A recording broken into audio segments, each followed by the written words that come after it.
예수 공동체의 본질은 십자가와 부활의 공동체입니다. 십자가와 부활은 타 종교와 기독교를 구분하는 선이 되겠지요. 그래서 초대교회 공동체가 생명을 걸고 복음에 자신을 던지게 된 것은 십자가와 부활을 목격했기 때문에 그렇습니다. 십자가는 고난을 상징하지만 부활은 생명과 영광을 상징합니다. 우리 그리스도인들은 나그네 생활을 이 땅에서 살아가는데, 나그네 생활을 살아가면서 우리는 그리스도의 십자가를 짊어지고 살아갑니다. 그런데 그것으로 끝나면 고통만 남는데 그 뒤에 부활이 있기 때문에 십자가를 우리는 뛰어넘을 수 있는 힘이 있게 됩니다. 이 땅 너머에 저 하늘이 있듯이 십자가 너머에 부활이 있습니다. 빈손으로 왔다가 빈손으로 가는 것이 나그네의 길입니다. 그런데 그리스도의 십자가와 부활의 신학으로 무장되어 있으면 살아도 주님과 함께 살고 죽어도 주님과 함께 죽는 신앙인의 모습으로 걸어가게 됩니다. 그래서 살아도 영광, 죽어도 영광이 됩니다. 십자가와 부활의 신앙으로 무장되게 되면 모든 사람들과 평화를 이루고 살게 됩니다. 그 이유는 나의 주님이 그렇게 사셨기 때문에 그렇습니다. 나에게 상처를 주고 나에게 손해를 끼치고 나의 명예를 훼손시켰지만 그럼에도 불구하고 용서하고 사랑하는 것, 이것이 십자가의 본질입니다.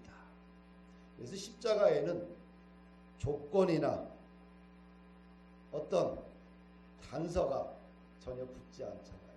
무조건 사랑하고 무조건 용서하는 것이 십자가의 능력입니다.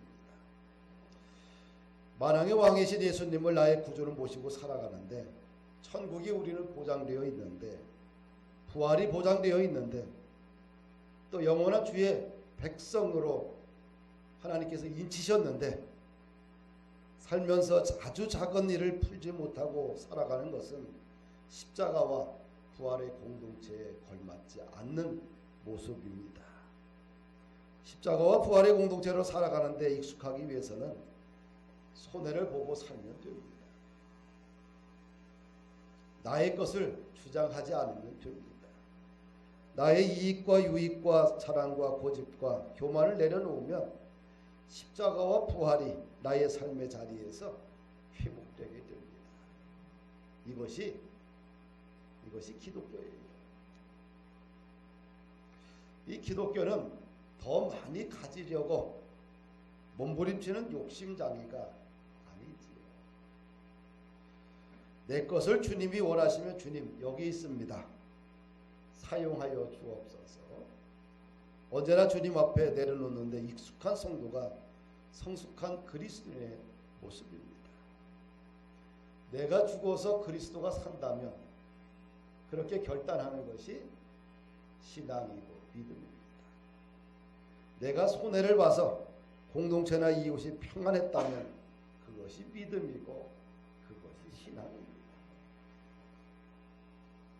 그런데 재미있는 현상은 내가 죽어서 모든 것을 내려놓았는데 오히려 내 안에 기쁨과 평안이 더 넘쳐요. 은혜가 흘러갑니다. 이것이 주 안에서 주시는 부유함이지요. 기독교는 십자가와 부활의 공동체입니다. 조건이 없어요. 무조건적인 용서하고 사랑하고 살면 됩니다. 조건이 붙으면 그만큼 은혜가 좀 감소가 돼요. 할렐루야. 삶에 자꾸 조건이 붙으면 은혜가 감소하고요. 무조건적인 십자가의 사랑과 조건 없는 용서가 붙으면 그만큼 내 안에 그리스도의 은혜와 부요함이 가득 차게 됩니다. 조건이 사라지고 무조건 끌어안으면 하나님 주시는 하늘의 부요함으로 내 삶의 영역이 생명으로 부활로 날마다 바뀌게 되지요. 이것이 진짜 교회입니다. 이것이 진짜 십자가와 부활의 공동체의 모습이지요. 진짜 죽으면 반드시 생명의 부활로 나옵니다. 진짜 죽으면 내 인생에 하나님이 개입하기 시작해요. 할렐루야.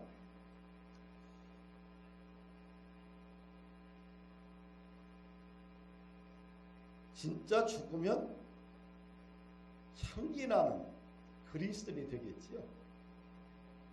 아름다운 꽃과 아름다운 향기는 누구나 다 좋아합니다. 그래서 마찬가지로 아름다운 신앙인의 모습으로 주님을 닮아가는 분들은 누구나 다 좋아합니다. 그리고 그분은 아름답다라고 우리들은 이야기하지요. 그래서 가짜에 속지 않았으면 좋을 것 같아요. 적당하게 예수 믿고 적당하게 실천하고 적당하게 인간관계하고 적당하게 신앙생활하는 것은 사실은 진짜가 아니고 가짜겠지요. 모조품입니다. 가짜의 삶은 참 피곤하고 힘이 들어요. 그러니까 진짜가 되면 하나님께서 내 인생에 개입하시고 나에게 하늘의 부유함으로 덮어주기 때문에 행복합니다. 그래서 우리는 가면 쓰고 신앙생활하는 것이 아니라 진짜 십자가의 백성으로 부활공동체의 백성으로 살아가게 되면 진짜 행복합니다. 오늘 헌금송 가사가 행복이잖아요. 그렇죠? 행복, 찬양을 드리니까 행복 바이러스가 밀려오는 것 같고요.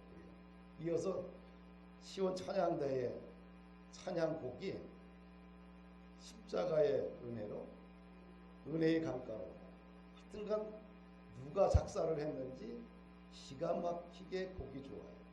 그리고 성가대가 아주 곡에 맞게 아주 안정되게 그리고 굉장히 겸손하게 온유하게 잘 부르시는 것 같아요. 그래서 은혜가 확 밀려오더라고요.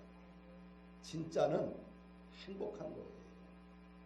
진짜는 누구나 행복하고 기쁘고 감사하다는 생각이 들어요.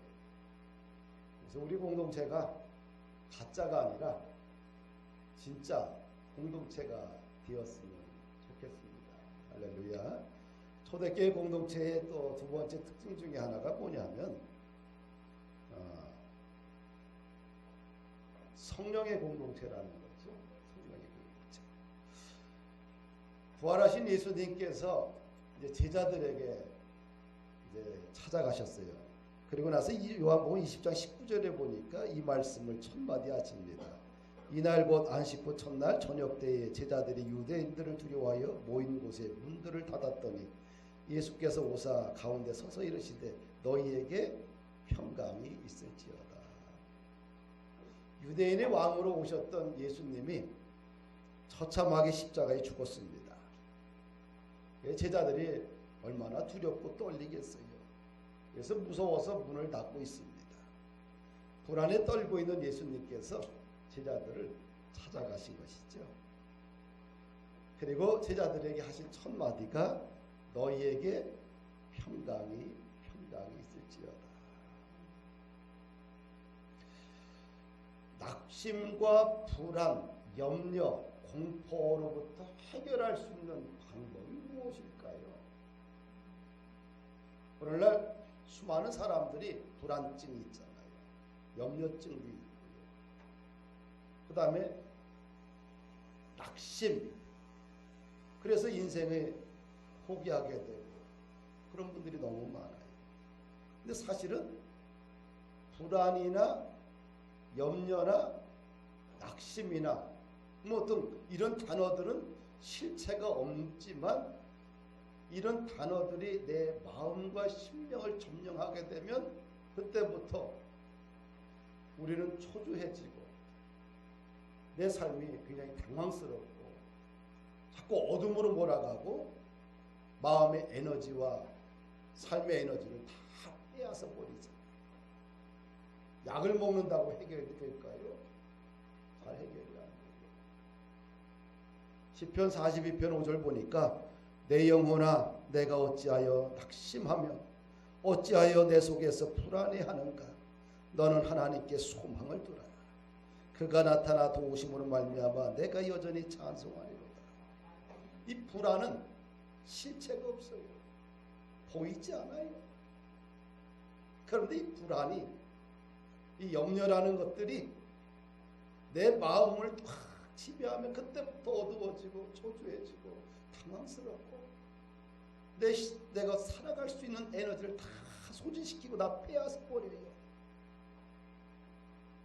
이것을 해결하는 길은 하나님께 소망을 두라는 거예요. 할렐루야. 찬양 보면 주만 바라볼지라.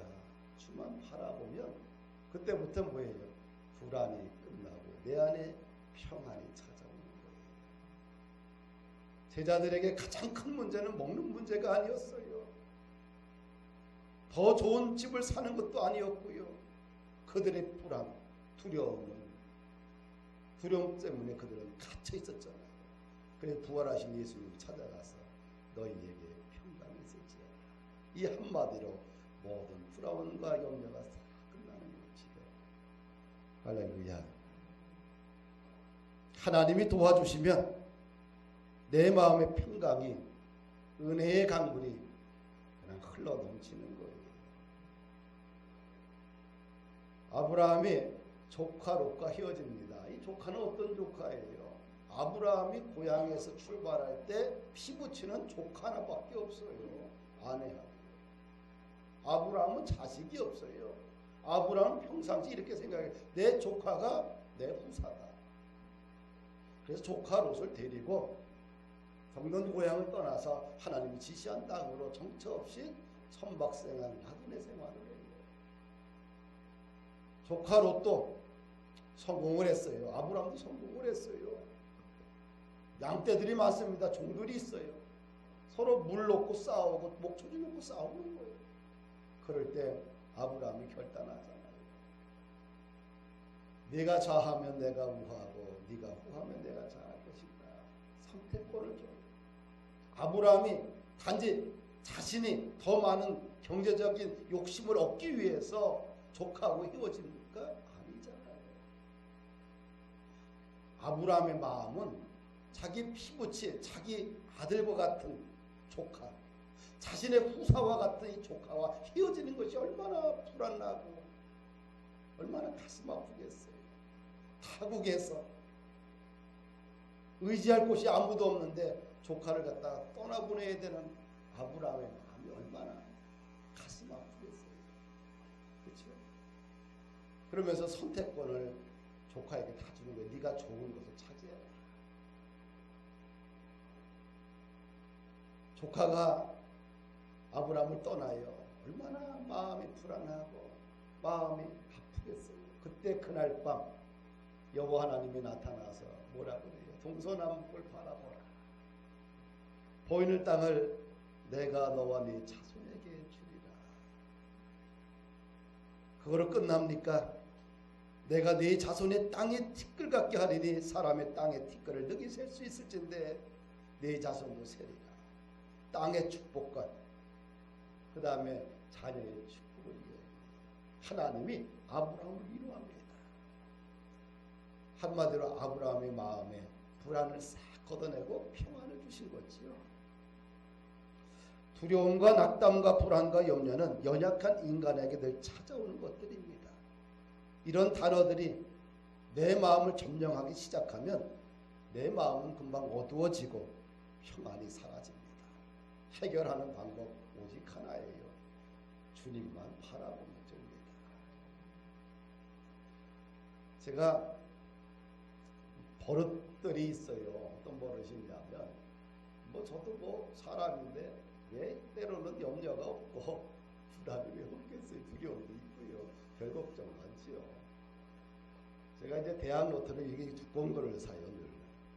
늘. 대학 노트는 섹션별로 되어 있어요. 이렇게 한 10장씩 이렇게 섹션이 되어 있어요. 그래서 대학 노트를 사방에 다 둡니다. 기도원에도 하나 놓고 또 여기 모양실도 놓고 내 서재실도 있고 침실도 있고. 그래서 시간 날 때마다 마음이 속할 때마다 어떻게 해야 돼요? 그냥 찾아서 성경을 써요. 성경 쓰면 일단 어떤 생각이 드냐면 잡념이 사라져 버려요. 그냥 집중하게 돼요. 근심 걱정이 다 사라져 버려요. 이 성경을 쓰면 굉장히 행복해져요.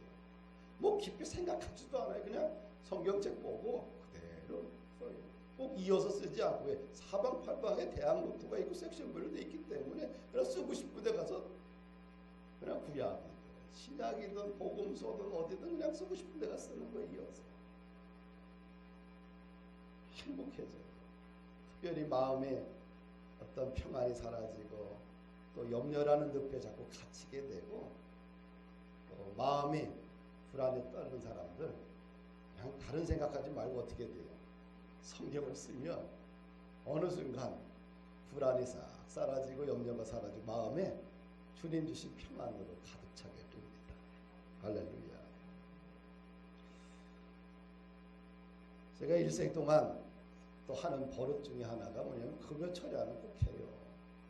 성도들이 나오든 안 나오든. 왜 그러냐면 나의 영적인 스케줄을 위해서 반드시 합니다. 기도하면 마음의 평안이 찾아와요. 기도하면 성령님께서 나를 도우셔서 비전과 사명의 자리로 갈 수 있도록 힘을 주셔요.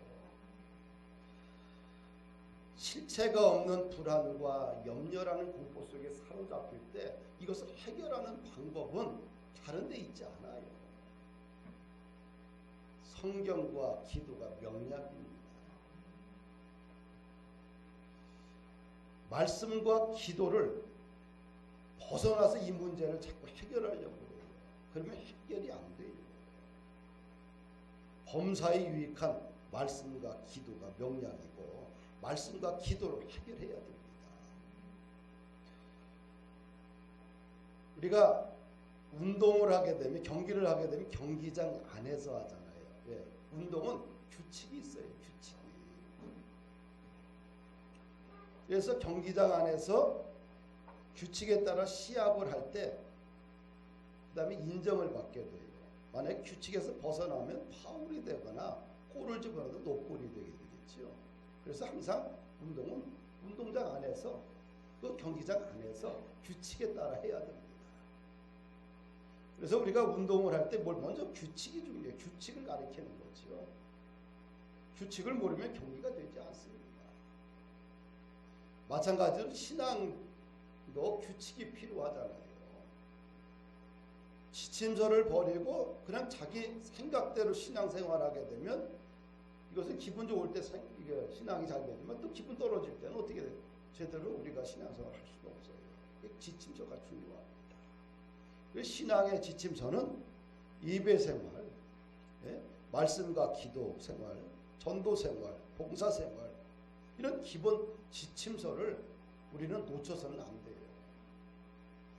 이런 기본적인 것들을 잘 지켜야지만 좋은 그리스도인들이 되고요. 기초가 견고할 때 건물은 무너지지 않고 오히려 건물이 기초로 인해서 견고함을 결정하듯이 기초가 중요해요. 그래서 기초가 견고하면 늘 마음의 평안함을 선물로 받아요. 할렐루야. 지침서를 버리면 안 돼요. 그래서 늘 끊임없이 뭐예요? 예배 생활해라. 말씀과 기도를 생활해라. 전도 생활해라. 봉사 생활하라. 이 지침이에요. 할렐루야. 예수님께서 두 번째 하신 말씀이 뭐예요?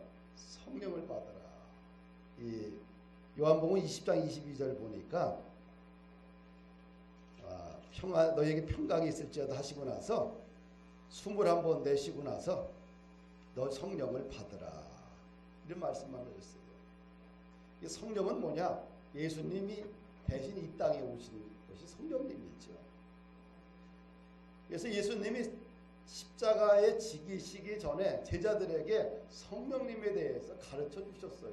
요한복음 16장 7절, 8절, 13절 보게 되면 그러나 내가 너희에게 실상을 말하노니 내가 떠나가는 것이 너희에게 유익이라. 내가 떠나가지 아니하면 보혜사가 너희에게로 오지 아니할 것이요. 내가 떠나가지 아니하면 보혜사가 온다. 내가 떠나가면 보혜사가 온다는 거죠.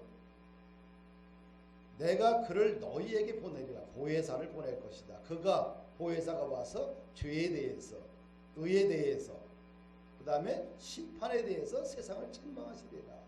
진리의 성령님이 오시면 그가 너희를 모든 진리 가운데로 인도하시리니 그가 스스로 말하지 않고 오직 들은 것을 말하며 장례를 너희에게 하시리라. 이것이 보혜사 성령님이에요. 성령님은 의에 대해서, 그렇죠? 진리에 대해서, 죄에 대해서, 심판에 대해서, 그가 장례에 대해서 가르쳐 준다는 거예요. 그럼 보혜사가 도대체 뭐냐? 굉장히 성경이 좀 어렵게 되어 있는데 이 보혜사라는 것은 은혜로 보호하는 스승이라는 뜻인 거예요. 보혜사, 보혜사. 보호할 보자와 은혜해자, 스승사자. 뭡니까? 은혜로 보호하는 스승. 이런 뜻이죠. 헬라어로 파라클레토스인데 파라는 옆에라는 뜻이고 클레오라는 것은 부르다는 거예요. 합성으로 되어 있어요. 성도들 옆에서 함께하는 신적인 존재, 피고를 돕는 변호사. 그러니까 변호사의 파라클레토스는 나를 돕는 변호사다. 이렇게 생각하면 돼요. 공동 번역은 이 부분을 보혜사라는 부분을 이렇게 번역을 했어요. 우리를 변호해 주시는 분. 표준세 번역은 보혜사를 아버지 앞에서 변호해 주시는 분. 우리 김철환 집사님이 변호사인데 변호사가 뭐예요? 피고를 도와주는 거죠. 그래서 성령님은 나를 도와주러 오신 분이에요. 굉장히 너무 어렵게 생각하면 안 돼요. 성자 예수님이 이 땅에 오셔갖고 그분이 직접 병든 자를 치료해 주시고 사람들에게 먹을 것도 주시고 고쳐주시고 위로해 주시고 그가 도왔어요. 그분이 이제 부활 승천하시고 나서 가시고 나서 그분 대신 누가 오셨어요? 성령 하나님이 오셨어요. 그걸 보혜사다. 나를 돕는 변호사다. 할렐루야. 근데 성령님께서는 나를 도와주는데 아주 철저하게 도와주시죠. 대충 도와주는 게 아니에요. 나를 미리 아시고 나의 모든 필요를 그가 아시고 나를 철저하게 도우시고 인도하시고 섭리하시고 깨닫게 하시고 지혜도 주시고 삶을 살아갈 수 있도록 용기도 주시고 날마다 하늘의 문을 열어주시고 할렐루야. 그래서 승천하시기 전에 예수님이 제자들에게 마지막 부탁을 할 때 다른 부탁하지 않았어요. 사도행전 1장 4절 5절 8절 이렇게 보게 되면 사도와 같이 사도와 함께 모이사 그들에게 분부하여 이르시되 같이 읽을까요? 예루살렘을 떠나지 말고 내게서 들은 바 아버지께서 약속하신 것을 어디를 떠나지 말고 예루살렘을 떠나지 말고 하늘 아버지께서 약속한 것을 기다려라. 그 다음에요. 요한은 물로 세례를 베풀었으나 너희는 몇 날이 못되어 성령으로 세례를 받으리라. 사실 성령이 뭔지도 몰라요. 물은 그냥 세례 베푸는 거예요. 성부와 성자와 성령의 이름으로 세례를 주노라. 근데 이 물 세례 말고 성령 세례를 받을 것이라는 거예요. 같이 읽어볼까요? 오직 성령이 너희에게 임하시면 너희가 권능을 받고 예루살렘과 온 유대와 사마리아와 땅까지 내 증인이 되리라. 할렐루야. 이 중요한 문구가 있잖아요. 아버지가 약속한 것을 기다려라. 성령으로 세례를 받으리라. 성령이 임하면 땅끝까지 내 증인이 되리라. 그리고 이 말씀을 하신 후에 제자들이 보는 앞에서 하늘로 승천하셨어요. 제자들은 성령님이 무엇인지는 모르지만 주의 말씀을 기억하고 예루살렘에서 모여가지고 마음을 같이하여 오로지 기도에 힘썼지요. 그 무리가 120명이에요. 그리고 나서 사도행전 2장 1절과 4절 보게 되면 오순절날 그들이 성령을 체험을 해요. 홀로 호련히 하늘로부터 급하고 강한 바람 같은 소리가 있어 저희 많은 온 집에 가득하며 불의 혀같이 갈라지는 것이 저희에게 보여 각 사람 위에 임하여 있더니 저희가 다 성령 충만함을 받고 성령이 말하게 하심을 따라 다른 방언으로 말하기를 시작하니라. 120명이 오순절날 성령 체험을 합니다. 이 성령 충만을 받는데 성령은 예수님 대신 오신 하나님이에요. 근데 충만이라는 것은 뜻은 채운다는 뜻이에요. 그러니까 예수님을 채운다, 성령을 내 속에 채운다. 이것이 성령 충만이라는 말입니다. 성령으로 나를 가득 채우게 되면 어떤 역사가 일어나요? 사람이 살아나기 시작하는 거죠. 그리고 보니까 오순절 보니까 성령이 각 사람 위에 임재한 것을 보게 돼요. 성령 세례의 사건은 집단적 사건이 아니라 개인적 사건으로 이야기하잖아요. 성령 충만은 한마디로 내가 받아야 되는 거예요. 할렐루야. 내 안에 성령님이 오셔서 나를 가득 채울 때, 내가 그 성령님을 체험할 때 내 속에 하나님의 영광이 회복되잖아요. 할렐루야. 성령 충만 받으면 모든 것을 다 뛰어넘습니다. 고난이라 말하지 않고요. 염려의 늪은 절대로 가지도 않고요. 절망이라는 걸 몰라요. 성령 충만하면 항상 뭐예요? 비전을 따라, 사명을 따라, 믿음 따라 계속해서 올라가는 인생을 살게 돼요. 할렐루야. 근데 성령 사건, 충만 사건의 표징으로 방언을 주셨어요. 이 120명이 그 당시 언어로 방언을 하기 시작을 했죠.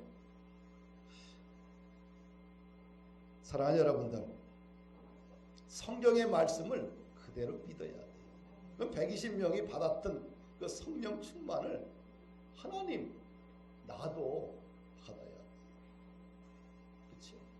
받으면 믿음이 자라고요. 받으면 생각이 변화가 일어나고요. 성령 충만을 덧입게 되면 내 힘이 아니라 하나님이 주신 힘으로 마음에 근력이 생겨서 어떤 것든지 다 뛰어넘을 수 있는 그런 에너지를 얻게 돼요. 할렐루야. 우리 자녀들을 다 기르잖아요. 자녀들 기르면서 얼마나 마음 고생하고 소가리를 많이 할 때가 많아요.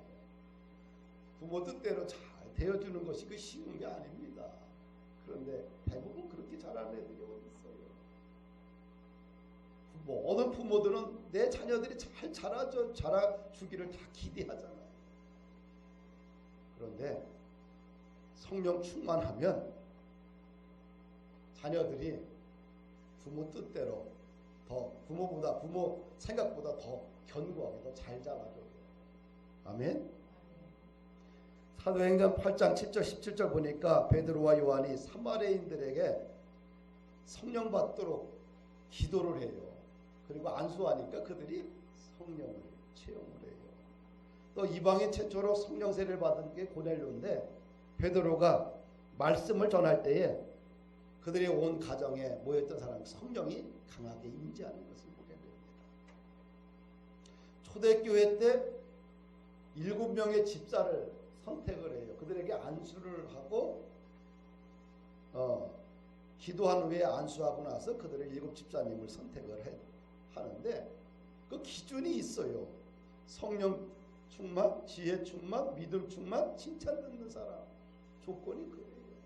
그 사람을 선택을 해서 그 다음에 교회 봉사에 직무를 맡기고요. 사도들은 어떻게 돼요? 기도와 말씀에 전무하게 돼요.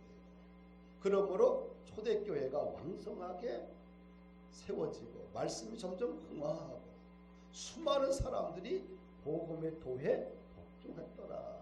할렐루야. 성령 충만 꼭 들어가잖아요. 우리가 제자를 뽑거나 뭐 할 때 뭐예요? 성령 충만이에요. 왜? 다른 거 다 되는데 성령이 없으면 기름이 없잖아요. 에너지가 없잖아요. 자기 힘으로 다 봉사를 해야 되고 자기 가지고 있는 것으로 다 하려면 얼마나 힘들어요. 근데 내 안에 보이지 않는 예수님의 영이 성령님께서 나를 힘 주시고 능력 주시고 은혜 주시면 하는 일들이 얼마나 에너지가 넘치겠어요. 우리가 밭을 가는데 100평을 호미로 간다고 생각을 해보세요. 장로님, 호미로 100평 가면 어떨까요?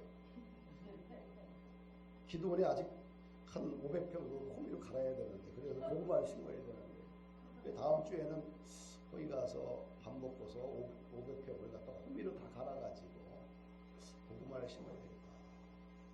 지금 그 생각입니다. 얼마나 삽으로 100평을 갖다가 이렇게 우리가 뒤집는다고 생각을 해봐요. 쉬울까요? 호미보다는 더 쉽지요. 경결하게는 훨씬 쉽고요. 트랙터는 훨씬 쉽지요. 트랙터로 하면 10분이면 끝나요. 호미로 하게 되면 일주일 내내 해야 힘들어요. 성령이라는 것은 바로 그런 거겠지, 그렇죠? 내 힘은 그냥 호미자루밖에 안 돼. 내 능력이나 내 지식이나 내 경험들이. 그런데 성령님은 나에게 트랙터와 같은 분이에요. 그 이상의 능력을 갖고 있어요. 그러면 그분이 주신 힘으로 우리가 가정을 세워가고 교회에서 봉사하고 일터를 꾸려갈 때 일터 속에 놀라운 은혜와 하나님이 주신 놀라운 그런 힘들이 주어지겠지요. 할렐루야. 성령 충만을 사모해야 돼요. 그냥 기도와 말씀으로 두 가지밖에 없어요. 다른 길이 없어요. 우리가 한 가지 예만 드리고 말씀을 마치려고 합니다. 우리가 집을 건축할 때 세 부분이 중요하죠. 기초가 있어야 되고, 장로님, 기둥이 있어야 되고, 그 다음에 기둥 세우고 뭘 해야 돼요? 지붕이 있어야 돼요. 반드시 기초 위에 기둥을 세우고 기둥 위에 뚜껑을 덮어야 돼요. 그래야 집이에요. 그럼 신앙의 집을 건축할 때 어떻게 건축해야 되느냐? 똑같아요. 기초가 중요해요. 기초가 뭐예요? 예수 그리스도예요. 성자 하나님. 기초가 성자 하나님. 그럼 기초가 성자 예수 그리스도인데, 예수 그리스도가 왜 하늘에서 이 땅에 오셨다는 거예요. 성육신 했다는 거. 거룩한 분이 인간의 몸을 입고 이 땅에 오셨다는 걸 믿어야 돼요. 또 그분의 생애, 그분이 역사적인 인물이구나. 허구의 인물이 아니라 실제 1세기에 태어나셔가지고 마리아의 몸에서 태어나시고 성령을 잉태하시고 요셉의 자식으로 살다가 아버지가 좀 일찍 돌아가셨어요. 그래가지고 어떻게 가족을 다 책임지는 장남으로 사시다가 30세부터 3년 동안 공생애를 사셨구나. 그걸 믿는 거예요. 그분이 십자가에 죽으시고 부활하시고 승천하시고 그분이 다시 재림하실 것을 믿고 그분이 재판장이시고 천국과 지옥이 있다는 걸 믿는 거. 이것이 기초예요. 이것이 흔들리면 이건 기독교가 아니에요. 이 기초가 단단해야 돼요. 그래 무너지지가 않지요. 모든 사건은 어디 다 거기서 일어나는 거예요. 그걸 믿냐 안 믿냐 그거 가지고 사실은 이단 논쟁이 있는 거지요. 그 다음에 기둥은 뭐예요? 기둥은 교회의 기둥, 영적인 기둥은 세 가지예요. 뭐예요? 네 가지가 있는데 예배 기둥, 공례 예배 기둥이 있어요. 소그룹 기둥, 교회 안에 작은 소그룹 기둥, 양육 기둥, 사역 기둥, 이 네 가지가 서 있어야 돼요. 그런데 중요한 건 뭐예요? 그 속에서 이 기둥의 역할은 뭐예요? 성령 하나님의 역할이에요. 왜? 예배 속에 성령님이 임재하셨으면 예배 속에 회복이 일어나고 치유가 일어나요. 안 그러면 지적인 전달로 끝나버리고 말아요. 우리의 소그룹 예배 속에 성령 하나님께서 그 그룹에 참여해 주셔야지만 그 그룹 속에 모였을 때 기쁨이 있고 은혜가 흘러가고 그 속에서 치유가 일어나고 공동체가 더욱 단단해지고.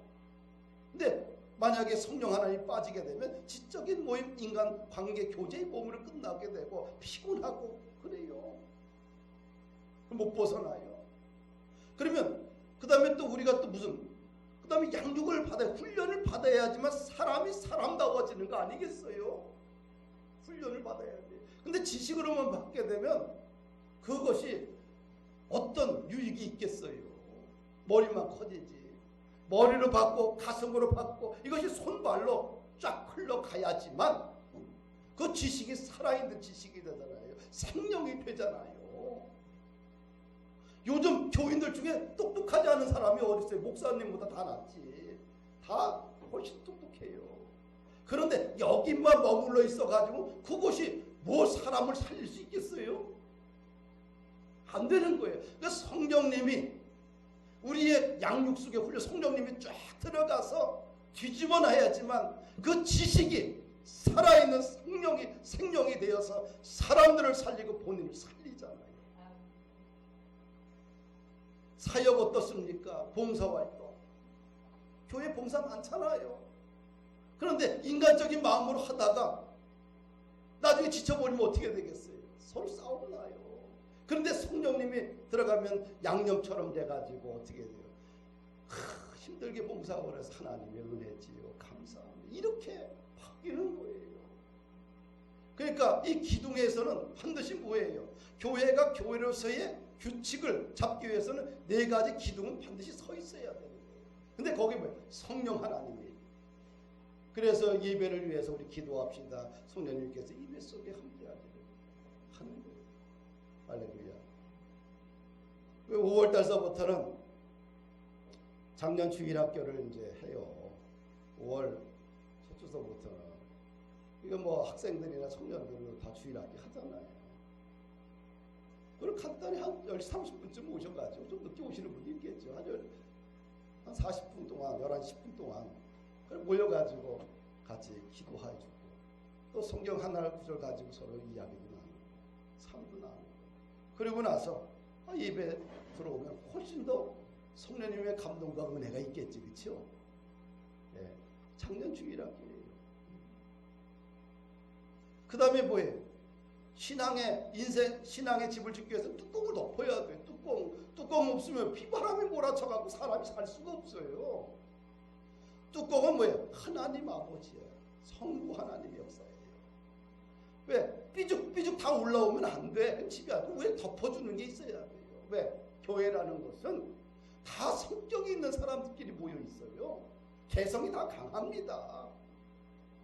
다 성격 파탄자들이 다 모여 있다고 보면 돼요. 그럼 어떻게 돼요? 왜 쟤는 저러냐? 왜 쟤는 저러냐? 손가락질하다 비판하다 보면 교회를 그냥 아사리가 나고 파괴됩니다. 어떤 마음? 아버지의 마음으로 그냥 꾹 눌러주면 돼요. 튀어 올라오면 그냥 이해하고. 무슨 말인지 아시죠? 아버지의 마음은 그냥 무조건 받아주는 거예요. 교회는 그냥 정죄하고 비판하고 그냥 무너뜨리는 것이 교회가 아니라 교회는 그냥 끝까지 품어줘야 돼요. 그것이 교회입니다. 세상 재판석처럼 끊임없이 갈기갈기 찢어놓고 그 다음에 결론 내는 것이 아니라 그걸 끝내는 게 아니라 교회는 그냥 무조건 십자가의 사랑과 용서를 통해서 아버지의 마음으로 그냥 탕자의 아버지 마음으로 그냥 과거를 묻지 마소. 묻지 마. 그냥 무조건 안아주는 게. 그래야 교회예요. 그게 교회예요. 교회를 너는 너무 어렵게 생각하면 안 됩니다. 왜 그러냐?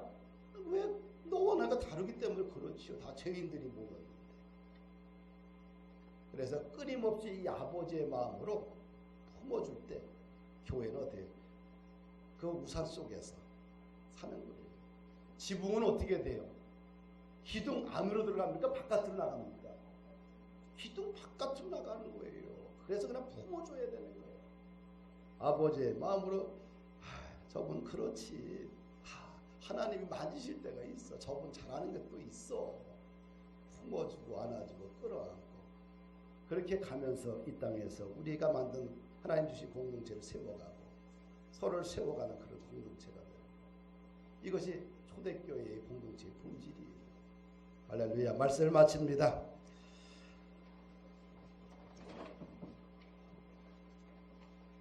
성령님, 그분은 나를 돕는 분이다. 나의 변호사다. 나를 철저하게 아주 가장 완벽하게 나를 돕는 변호사, 그분이 성령님입니다. 그 성령님을 날마다 의지하면서 믿음으로 살아가는, 그래서 여러분들의 인생을 100%, 1000%, 10,000% 자신의 능력 이상으로 여러분들의 삶을 세워가는 그런 축복의 인생들이 다 되기를